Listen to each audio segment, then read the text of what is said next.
Tere, Kristel!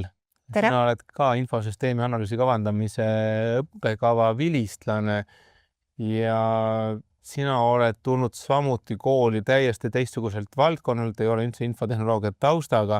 Räägi meile, mida sa tegid enne õppima asumist? Ma tegelikult olin IT-ga seotud küll oma tööülesannetes, aga tõsi ta on, et minu esimene magister on siis pigem ärijuhtimise teema, nii et IT-kvalifikatsiooni mul ei olnud. Ja miks ma selle õppekava peale tulin, oligi ühelt poolt see, et ma täitsin haridusvaldkonnas sellise IT-juhtimise rolli ja mingid teadmised läbi tegevuste olid tekkinud, aga kuidagimoodi ei moodustanud tervikut. Pluss siis see, et selline ebakindlus, et kas ma tean piisavalt või et kas see, mida ma tean, on ikka õige, mille peale ehitada. Nii et ma tulin tegelikult sellest õppekavast otsima just mõnevõrra sellist nagu tervikut lähenemist ja pluss ka seda, et mida ma veel ei tea või siis tõesti kinnitama seda, et ma tegelikult seda juba tean. Aga kui sa oled selle õppekava oled läbi teinud, kuidas sa nüüd tunned, kui palju sa sind aitas, kui palju ta viis sind sellele eesmärgile lähemale, mis sa endale seadsid? No mu see motivatsioon õppima asuma, et õppimine ei ole ju mugav, eriti kui sa teed seda pere kõrvalt, täistöökoha kõrvalt ja kui sellist ka võib-olla kvalifikatsiooni vajadust ju ei olnud, et kui juba magistriga ka kraad on all, et siis võiks ju mõelda, et kõik jutud käivad ümber selle, et programmeerimist minna õppima, et saaksid kõrgemat palka või muud taolist. Aga minu jaoks see õppekava oli pigem sellise äri ja IT mõnus nagu kombo, et sellega toimetada, aga minu motivatsioon veel oli tegelikult panna ennast ise proovile, et kas ma olen veel võimeline sellist uusi teadmisi omandama täiesti hoopis teistmoodi.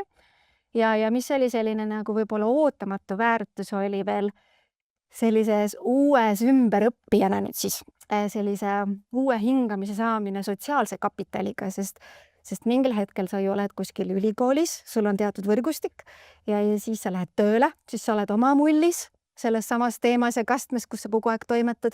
Ja siis järsku sa tegid grupitöid täiesti erinevate inimestega, on ta siis reisibüroost või õllepruulija või juba täiesti nagu entukas programmeerija, et selline nagu teiste perspektiivide kokkusulamine oli nagu sihuke ootamatu, aga hästi äge lisandväärtus. Ja võib öelda, et sina tulid tegelikult ikkagi selgelt teadmiste jahile. Sul ei olnud mingit paberit kui sellist vaja, et midagi tõestada, kuhugi minna.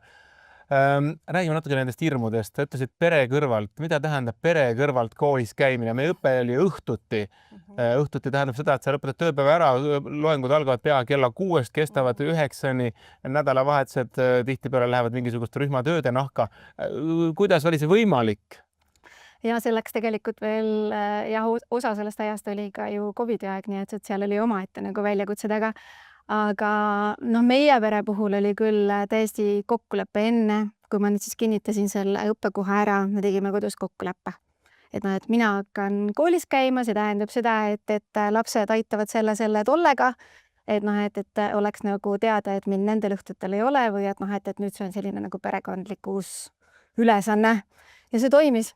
Mulle tundub, et ka lapsed olid selle õppimise ajal nagu rohkem nii-öelda valmis tugima kui pärast lõpetamist, et kohati tundus, et läheks uuesti nagu ülikooli, et siis saaks uuesti need kokkulepped teha ja dünaamika selles suunas lükata. Aga kuidas see programm oli? Kas see programm oli väga kurnav selles mõttes, et õhtul õppida, võtta vastu uut teadmist?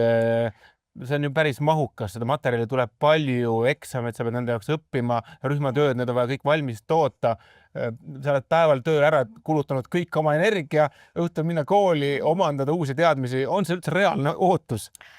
Ta oli keeruline, sest see ülekanne ka, et tööpäeva lõpust otse nagu õppimisse, et see rollivahetus, kõik see pool oli selles mõttes ikkagi oli lihtsamaid päevi, oli raskemaid päevi. Aga see, kuidas tegelikult see õppe üles oli ehitatud, kui palju me tegelikult ikkagi kambakesi kokku võtsime või et kui palju üksteist sai ikka tugitud, et ei saanud mina mingil hetkel võib-olla kuskil osaleda, kohe nagu grupp tugis ära, et sellise kursuse vaimu või koos õppimise peale, sest kuna kõigil oli taustsüsteem enam-vähem nagu sama, et töö kõrvalt või siis perede kõrvalt, et siis kõik said aru ka, et kus see pingutus tuleb või kus selline nagu tugi on abiks. ja kui sul täna, ütleme siis mõni sõbranna küsiks, et kuule, et kas on ikkagi võimalik üldsegi mul minna töö, pere kõrvalt kooli, kas sa soovitaks, et on see reaalselt tehtav? Ja 100-ga soovitaksin. Sellise õppekavaga nagu see oli, et väga soovitaksin. Mulle meeldib isegi, et noh, kui siin mõni eelistab näiteks ka aastast õppekava 2-aastasele, on ju, et siis noh, mina sellele aastasele väga ei panustaks, kui mul ise oleks nagu valida, et see 2-aastane ikkagi toob sellist süsteemset nagu uue teadmise juurutamist või et seda kogu aeg tuleb mingi teema juurde tagasi järgmistes kursustes, on ju, et see ikkagi õppimise või teadmiste juurutamise mõistes on ikkagi nagu tummisem see 2-aastane, pluss veel tõesti 2 aastat lahedas seltskonnas süsteemselt koos olla on ikkagi ka väga palju ägedam kui ainult 1 aasta koos pühade ja muude taolistega. Ma saan lühidalt aru, et 2-aastane programm tegelikult annab siis suurema terviku, mille abil on võimalik rohkem seda pilti näha, et ei saaks öelda, et 1 aastaga ei saa midagi, saab ka 1 kuuga, eks ju, aga mida suurema tüki sa võtad, seda suurema terviku sa saad. Kas sul on mingisugused näited, mida sa oled sellest õppekavast kuidagi päris elus rakendunud või midagi, mida sa ennem ei osanud küsida, aga mida sa ütled, et tänu sellele, et ma käisin siin õppekaval, olen ma osanud nagu rohkem midagi teha, rohkem saavutada, aidata kuidagi kaugemale jõuda? Noh, 2 asja, mis on nagu sellised praktilised oskused hästi on, ma olen hästi palju hakanud protsesse joonistama. Et kuidas need siis process flows, et protsessi vood, et kuidas mingid otsustuskohad viivad mingitene tulemusteni või järgmiste sammudeni, pluss selline nagu arhitektuuriline suund, et noh, et mis asjad, eeldused peavad paigas olema, et seda mitte ainult IT kontekstis, vaid ükskõik missuguses kontseptuaalses lähenemises, et seda selliste nende uute töövahenditega, mida me läbi õppekava erinevates kursustes kasutasime, et seda nüüd on saanud küll väga palju teha. Ma saan aru, et tegelikult tihtipeale inimesed isegi alahindavad selle mahajoonistumise tähtsust, eks ju, sellepärast, et me ju rääkisime ära, me saime võrdselt aru ja see, et pärast tuli välja muna asemel kana on täiesti nagu noh, paratamatus, eks ju. Et ühest ja nüüd on see, et kuidas me oskame seda niimoodi maha joonistada, et niimoodi, et mina joonistan maha ja et sina suudad ka sellest niimoodi aru saada. Ja tõsi on ja noh, selles mõttes seda ma näen ju praegu ka, et mina olin muidu ka enne seda õpet, olin rohkem sellise tekstiloome inimene. Aga noh, kui sa suudad ikka selle ühele pildile panna, siis seda oskavad lugeda nii tekstiinimesed kui ka nagu visuaalse eelistusega inimesed, nii et ja noh, midagi niimoodi süsteemselt nagu paika panna, noh, sa võid neid kaste liigutada ühele teises suunas, nii nagu vaja on, aga Mulle meenub kohe vanasõna, et üks pilt ütleb rohkem kui 1000 sõna, eriti lisame selle infosüsteemi analüüsi ja kavandamise nagu loogika, et sa räägid õigetest tingmärkidest, kasutad õigeid väljendeid ja sa suudad sellele informatsiooni pildile pakkida täpselt selle kokku, mis on vajalik. Aga see oli väga hea harjutus, eks ju, rühmaga neid harjutusi teha ja ma saan aru, et tegelikult töö juures, kas sul ka kolleege, kes räägivad samas keeles sinuga või kas nad mõistavad sind paremini tänu sellele? Noh, täna ma töötan Justiits- ja Digiministeeriumis ja kindlasti me räägime sama keelt. Ma ei räägi kindlasti võib-olla sellist insenerikeelt, aga ma adun ära selle loogika ja noh, sellise täiendava süvenemisega ma mõistan ka seda keelt, aga muidu jaa, et ka selles tegevuses, kus ma praegu olen seotud rohkem sellise tehisintellekti taristu arendamisega, et ühelt poolt viitab väga sellise riistvaralise lähenemisele, aga seal on väga palju ökosüsteemiga tegemist, riistvara-tarkvara kombinatsioonist, toimemudelitest, et kõik see, mida tegelikult see õppekava annab. Õppekavas on väga palju erinevaid aineid, mõned on vabatahtlikud, mõned on kohustuslikud, alati on inimestel ka mõnede ainete kohta küsimusi, et miks see aine on üldse vajalik. Ma arvan, et selles kavas on üsna vähe niisugust tehnilisi ülesandeid, aga andmebaasid on võib-olla üks selline, mida nagu inimesed väga sageli esile toovad ja seal on vaja natukene ikkagi vaeva näha ja selle jaoks, et aru saada, kuidas andmeid üldse on mõistlik struktureerida, talletada. Kas sellisele nagu arvestades, et sa ei pea andmebaasi oma elus tõenäoliselt kunagi ise nagu looma oma kätega? Olen pidanud, jaa. Okei. Aga et kas selle loogikale nagu mõtlemine on aidanud nagu paremini ka nagu sätestada nagu seda kogu muud ümbritsevat sinna ümber ja et aru saada, et miks me neid asju midagi peame niimoodi tegema või kuidas asju peaks üldse ehitama tänu sellele, et me saame aru, kuidas see kõik peab hiljem kokku mängima? Ma arvan, et see andmebaaside loeng või kursus oli üks kõige häirivamaid, aga kõige kasulikumaid.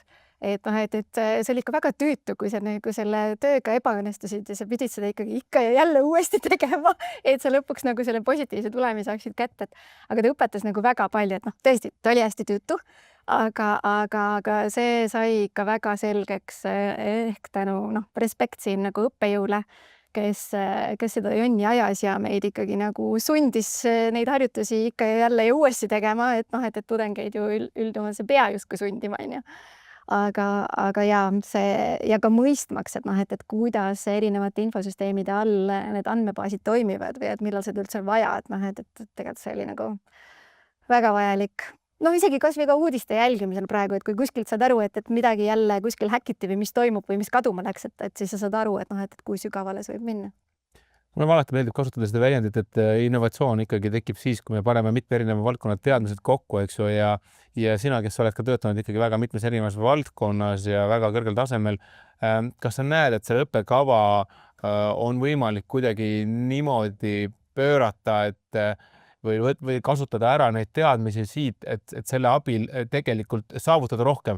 Ehk siis, kui muidu olid ühed eesmärgid, tundus, et tegelikult liiga suured lausa, täitsa teostamatud ja nüüd sa oled siin õppekava läbinud ja mõtled asjadele teistmoodi ja näed, et tegelikult võiks teha kas rohkem või vastupidi, hoopis ikkagi võetakse liiga suurelt ette, see on realiseerimatu. Projekt tehaks muidu kraavi täiesti, sellepärast et teil ei ole üldse nagu niisugused analüüsid, vastutajad kõik määratud. Kas on mingid sellised häid mõttekohti, mida siit võib-olla vaatajale jagada? Midagi, mille põhjal võiks öelda, et selle õppekava läbimine annab sulle sellise enesekindluse, sellised oskused, nendega võimalik midagi peale hakata, et näiteks, et kui sa täna töötad, ma tean, minu arust räägid sõbrannale, töötab täna sellisel erialal, et sa ütled talle, et kuule, et sellises situatsioonis ma väga soovitaks, tee see õppekava läbi ja sa oskad oma ettevõtte võib-olla või valdkonna edendada hoopis teisele tasemele. Jaa. See on üks asi, mis võib-olla on see pärdik minu õlal, et mis mul on tegemata või pooleli, sest lihtsalt igapäevaelu tuli vahele, on reaalselt see enda asja tegemine. Et minu lõputöö oli ka ennekõike minu äri, minu enda infosüsteemi arendus ja et selline asi nagu tervikuna läbi mõelda või ette panna ja selle eest ka kaitsmisel nagu lugupeetud sellest kaitsmiskomisjoni poolt nagu hea tagasiside saada, et see on selline nagu julge teema minna kas või nagu ise ettevõtjana või nagu tegijana edasi, ükskõik mis valdkonnas sa siis oled. Et tõesti pean tunnistama, et mul on see nii-öelda ellu viimata, sellepärast et see eeldab tiimi ja mõnevõrra võib-olla ka rohkem aega ja muud ressurssi, aga see on võimalik, kui on tahe. Aga kui sa ei oleks seda õppekava teinud, kas see oleks see samamoodi? Ei oleks, et see õppekava läbimine andis sulle seda enesekindlust, julgust, teadmist, et ma tegelikult saan, võimaldan ja oskan, kui ma nüüd võtaks selle päriselt endale prioriteediks. Ma saan aru, kõigil on meil mingisugused ülesanded ju ka muud teeb jälle, mõnikord on neid vaja teha, mõnikord ei ole neid vaja teha, eks ju. Aga ma tean ka inimesi, et kui minu puhul oli see, et justkui see selline nagu lisaväärtus tekkis sellise uue ettevõtte loomisega või uue lahenduse loomisega, siis on mul kursaõdesid, kes reaalselt tegid karjääripöörde, et alustasidki IT-analüütikuna tööd, kuigi nagu selles valdkonnaski kuidagimoodi enne seotud ei olnud. Nii et ütleme, et õppima tulemine ja sellega midagi peale hakkamine on väga reaalselt sinu reaalsete kogemuste põhjal tehtav. Täiesti. Kellele sa soovitaksid seda õppekava valida? Kes võiks olla sinu arvates need inimesed, kes kindlasti peaks siia poole vaatama? Kindlasti peaks olema mingi kogemus, et siis tegelikult on neid protsessi või mingid toimemudelitest on sul arusaam valdkonnas olemas. IT-teadmised mingil kujul võivad ju olla nagu mingi huvitasandil nagu olemas, aga seda kindlasti ei pea olema. Aga et sa saad mingist oma domeenist või oma valdkonnast aru, et kus mingid protsessid võiksid olla lihtsamad või kuidas nagu tõlkida midagi ümber IT-keelde, et see võiks olla all, et puhtalt selliselt võib-olla bakalaureuseõppest edasi tulla jääb äkki teoreetiliseks või kuidagimoodi selliseks hüpoteetiliseks, et kui sul sellist töökogemust all ei ole. Ja mis mõtlen, meil oli veel nagu hästi äge, et kuna mul on südamele väga lähedane selline naised IT-s ambitsioon, millesse ma siis indikaatorina üritasin panustada nii lõpetajana kui ka nagu õppijana ja töörindel ka, et siis meil oli minu meelest mingi selline 50-50, et olid meesterahvaid, naisterahvaid ja siis olid enamus, minu meelest oli meil ka tõesti niimoodi kogemuse pealt, et aga teatud kursustel oli ka otse bakalaureusest siin konkreetsetele kursustele, mitte õppekavale, et siis oli selline nagu dünaamika erinevus aru saada, mis ka värskendab. Aga jah, pigem kogemusega ja vahet ei ole, mis valdkonnas, sest nagu ütlesin, meil oli minu meelest, kas meil oli ka see käsitöö õlle tegijaid ja tõesti reisibüroo inimesi, raamatupidajaid ja tõesti erinevat seltskonda, et kes tulid ja möllasid õppimisega, et ma võtan su sellest ütlemisest kaasa selle mõtte, et ikkagi nagu tehnoloogia aitab viia ellu ärilahendusi ja sa pead teadma, mis on see probleem, mida sa lahendad, aga need vahendid aitavad siis sul selle eesmärgi nagu kindlalt ka ära tuua, mitte siia selle taha, et hea mõte, aga teostada ei suuda. Jah, kirjutan alla. Paari sõnaga sellest rühmatööst ka, sa mainisid väga palju, et see aitas sul õppida. Kuidas see välja nägi, mida te pidite tegema, mis rolli see rühm mängis? No selles mõttes oli see õppekava päris põnevalt üles ehitatud, alguses võib-olla ei naksanud seda niimoodi uue harjutusena või sellise paralleeldimensioonina ära, aga et see, et erinevad rühmatöö harjutused mingi äriidee ümber läbi erinevate kursuste vedada, et kuidas see tegelikult paisub selliseks suuremaks tükiks. Ja kui sa kogu aeg selle sama äriloogika, et ühel või teisel moel vead grupina edasi, siis see on midagi muud, kui lihtsalt individuaalselt mõtled, pead iseendaga nõu, eks ju. Et selline koos õppimine, on see siis nagu online kohvikus või muul moel, kas või koos kirjutamine, joonistamine, et sellist joonistamisharjutust näiteks, et ma ei olnud tõesti nagu aastaid teinud, on ju, aga see siis tõi pilti. Ja see oligi koos toimetamine või siis teiste gruppidega suhtlemine või grupitööde seiramine, jälgimine, mis teised tegid hoopis teistes teemades. Sa mainisid, et te võtsite ühesõnaga mingisuguse teema, sinu jaoks täiesti võõrad inimesed, istusite maha ja läbi 2 aasta te tegite sellest samast asjast justkui nagu ettevõtet. Jah. Töötas?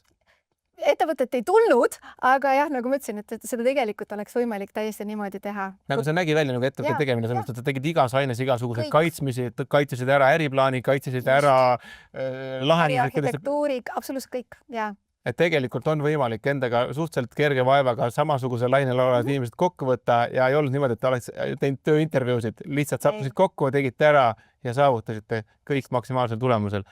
Aitäh sulle, Kristel, seda lugu meiega jagamast. Aitäh kutsumast.